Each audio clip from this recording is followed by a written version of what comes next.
I have some pieces in my production in which humor and satire and absurdity is a big ingredient, and this is one of them.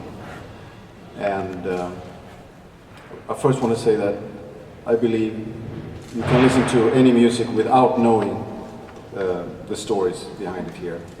But for me, my inspiration, my idea was that the first part of the piece is very, very intense, and I had the image of kids running around in a Tivoli, and you know, with the energy that kids have, and just trying out everything, and then at a certain point the energy goes out, and there's a more sinister touch, which came from a book I read when I was a teenager by Ray Bradbury called Something Wicked Here Comes, which was about a traveling Tivoli that came to a town and made life miserable for people. So it was very dark. There's something dark also in this Tivoli concept. That was my inspiration for the piece, but as I said, I believe you can listen to it completely without knowing that. Maybe I can tell you a couple of things that you can't hear, because I'm not going to describe the music, since you can listen to it and you can enjoy it or not, but there's no program behind it.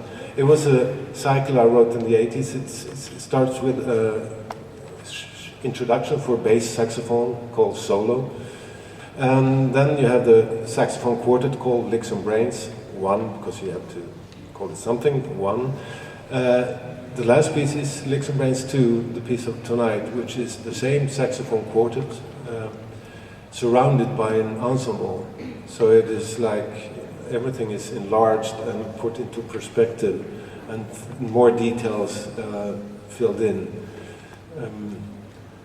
When I wrote this cycle, after a while I had to write a footnote to it, a soprano saxophone piece, but it turned out to be like 25 minutes, so it's a very large footnote.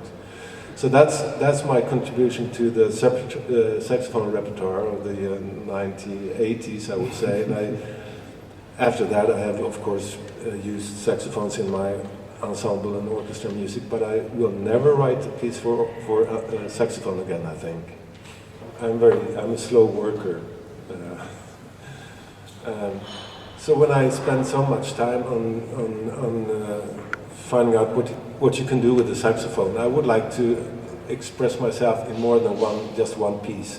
So there are variations, there are different points of views, but still it's the same research behind the pieces. And of course nowadays I always, because I'm half Dutch nowadays, until it's the Nederlandse koopmansgeest. Because to get more money out of less work. Commercial spirit. Commercial spirit, maybe.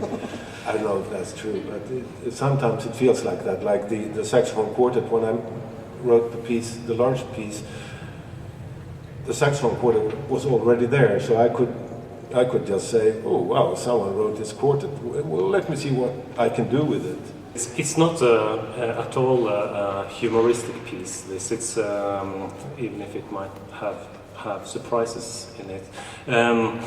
Actually, it's a very, very, like, in a way, self-autobiographical piece. In a way, it's very many of my pieces have been a part of my own process as a human being.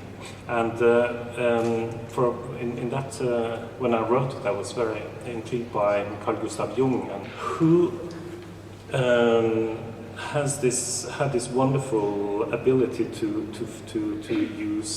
see human myths, religions, different things as a picture of things happening in the human mind. And one of these things is alchemy, which is, of course, the predecessor of chemistry and physics, but we think of it as strange people in pointed hats trying to make gold and things, and that's true. But it was actually a lot of other things as well. And one principle was what you called solve et coagula. You had to take impure material you take out from the mountain, and then you have to boil it, and then this had to coagulate again and get like solid again, and then you boil it, and so the spelling of boil here is with a Y and not a I, and I think that's what's happening in our lives very much. We can get something a big surprise, positive or negative, a shock.